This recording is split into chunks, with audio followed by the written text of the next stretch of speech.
আজকে এগুলি হলো মা আসাবাকুম মিন মুসিবাতিন ফাবিমা কাসাবাত আইদিকুম, এগুলি তোমরা ইসলাম প্রকৃত পক্ষে না মানার কারণে। এটা এক ধরনের শাস্তি। যৌতুক প্রথা এটা কমপ্লিটলি শাস্তি। ইসলাম মানলে কেউ যৌতুক দিবেও না, আর যারা যৌতুক চায় তাদের সাথে কেউ আত্মীয়তা করতে যাবেও না। শহীদের সব গুনাহ মাফ ইল্লা দাইন, ঋণ ক্ষমা হবে না। ঋণ কার কাছে হয়? বোনের কাছে হয়। আপন লোকরাই তো ঋণ দিয়ে থাকে। কোন ভাই যদি তার বোনের সম্পদ ইসলাম যেভাবে বলেছে প্রকৃত পক্ষে ওভাবে না দেয়, তাহলে সে কি জান্নাতে যেতে পারবে? নিঃসন্দেহে পারবে না। অনুরূপ ভাবে যে সমস্ত নারীবাদীরা নারী অধিকার পাওয়ার জন্য দাঁড়ায়, দেখবেন খুঁজে খবর নিয়ে ওরা ওদের ভাইয়ের কাছ থেকে যে পরিমাণ সম্পদ পাওয়া দরকার সেটিও পায় নাই, কিন্তু ওইখানে কথা বলার মতো সুযোগ নাই। এখানে সুযোগ পাইছে, দাঁড়াই গেছে একটা ব্যানার নিয়ে। বলছিলাম না, কিছু নারী প্রতিবাদ করতে দাঁড়াইছে। দাঁড়ায় আমরা যে কথাগুলি মসজিদে বলি ওই কথাগুলি ওনারা বলতেছে যে ইসলামের কারণে আমরা আজকে এটি পাচ্ছি, ইসলামের কারণে আমরা শান্তি পাচ্ছি, ইসলামের কারণে আমরা মোহর পাইছি, ইসলামের কারণে ইউসিকুমুল্লাহু ফি আওলাদিকুম লিযযাকারি মিথলু হাযিল উনসায়াইন, এক সন্তান যা পাবে ওই পরিমাণ দুই বোন তা পাবে। সেই সম্পদগুলি যদি যথাযথভাবে বুঝাই দেওয়া হয় তাহলে তো মেয়েদের আর কথা থাকার কোনো প্রশ্নই আসে না। আর ইসলাম এখানে মেয়েদেরকে ঠকাইছে এই কথা যদি কেউ বলে যে অর্ধেক দিল কেন, অর্ধেক দেওয়ার অনেকগুলি কারণ আছে। একটা মেয়ে কখনো ইনকাম করে খেতে হবে এই কথাটা ইসলাম কখনো কোথাও বলে নাই। তার স্বামী আছে, তাকে করে খাওয়াবে।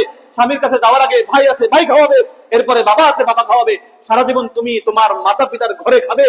খাওয়ার কারণে তোমার কাছ থেকে কিছু সম্পদ ভাইকে বেশি দেওয়া হয়েছে। তুমি এই সম্পদ পেলে এই সম্পদ খাওয়ার মতো তোমার সময় নাই। কারণ যখন তোমার বিয়ে হয়ে যায় নফকা সুকনা একটা স্বামীর উপর ওয়াজিব করে দেওয়া হয়। স্বামী যদি না খাওয়ায় তাহলে স্বামী গুনাহগার হবে।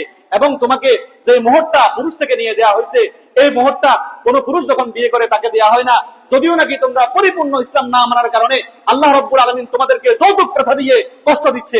আজকে এগুলি হলো মা আসাবাকুম মিন মুসিবাতিন ফাবিমা কাসাবাত আইদিকুম, এগুলি তোমরা ইসলাম প্রকৃত পক্ষে না মানার কারণে। এটা এক ধরনের শাস্তি। যৌতুক প্রথা এটা কমপ্লিটলি শাস্তি। ইসলাম মানলে কেউ যৌতুক দিবেও না, আর যারা যৌতুক চায় তাদের সাথে কেউ আত্মীয়তা করতে যাবেও না। কথা ঠিক না ঠিক? এজন্য ইসলাম কখনো মেয়েদেরকে ঠকাইছে এই কথাটা ইসলাম বাদ দিয়েও যদি আমরা আসি, ইসলামের কিছুই মানি না, তবে এটা যদি মানতে যাই, বাস্তবিকতা দেখতে যাই, তখন আমরা বলবো যে ইসলামে প্রকৃতপক্ষে মেয়েদেরকে সম্মান দিয়েছে। দেখুন, ইসলাম নারীদেরকে বাস্তবিক পক্ষে অধিকার আমরা এখন সমান চাইলেও বহু আগে সমান অধিকার দিয়ে রেখেছেন। বরং সমান নয়, নারীরা দুর্বল হওয়ার কারণে তাদেরকে কিছু কিছু অংশে অতিরিক্ত দেওয়া হয়েছে।